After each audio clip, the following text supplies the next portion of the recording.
మీరు మూర్ఛ అనే పదాన్ని విని ఉండవచ్చు, లేదా మీరు ఎవరికైనా ఫిట్స్ వచ్చినట్లు చూసి ఉండవచ్చు. మూర్ఛ గురించి ప్రజలకు చాలా తప్పుడు అభిప్రాయాలు ఉన్నాయి. ఈ వీడియోలో మనం అటువంటి అపోహలను తొలగించి మూర్ఛ అంటే ఏమిటి మరియు దానిని ఎలా చూసుకోవాలో మీకు అర్థమయ్యేలా చేస్తాం.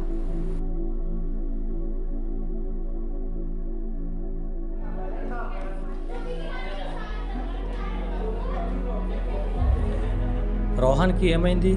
అతను బాగానే ఉన్నాడా? అందరూ శాంతించండి, నేను దీన్ని చూసుకుంటాను. అతని చుట్టూ గుమ్ముగుడకండి, అతనికి ఊపిరాడనివ్వండి. కాసేపట్లో అతను బాగానే ఉంటాడు. రోహన్, నువ్వు బాగానే ఉన్నావు, తొందరపడకు. మనం నీ తల్లిదండ్రులకు ఫోన్ చేద్దాం. నువ్వు వైద్యశాలలో విశ్రాంతి తీసుకోవచ్చు. అది ఫిట్సా? అది అంటువ్యాధా? మేము అతనితో ఆడుకోవచ్చా? అది ప్రమాదకరమా? నేను వివరిస్తాను.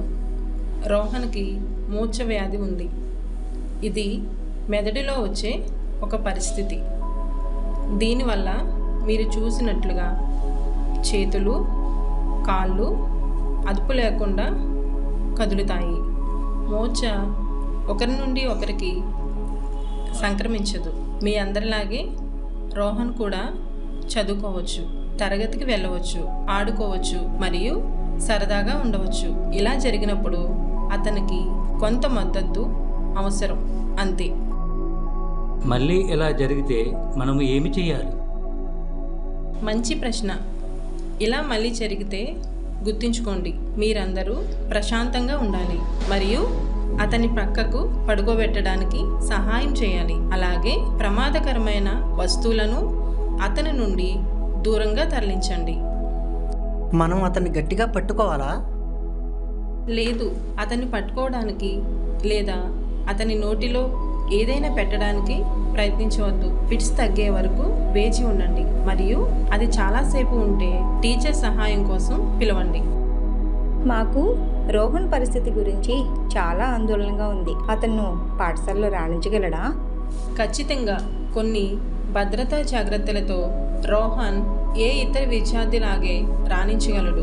అతని చదువులకు అవసరమైన మద్దతు లభించేలా మేము చూస్తాము. అలాగే భోజనం మానేయడం లేదా మందులు మర్చిపోవడం వంటి ట్రిగ్గర్లను అతను నివారించేలా మేము నిర్ధారిస్తాము. ఒకవేళ అతనికి పాఠశాలలో మూర్ఛ వస్తే మేము మీకు తెలియజేస్తాము మరియు అలాంటి సమయాల్లో అతనికి సహాయం చేస్తాము. మీ అవగాహనకు, మద్దతుకు చాలా ధన్యవాదాలు. మూర్ఛ ఒక వ్యక్తిని నిర్వచించదు.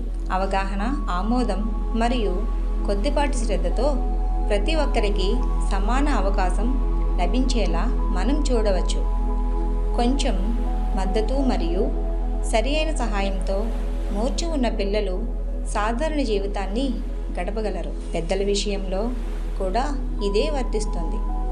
మనం తర్వాతి 2 కథలలో చూస్తాం.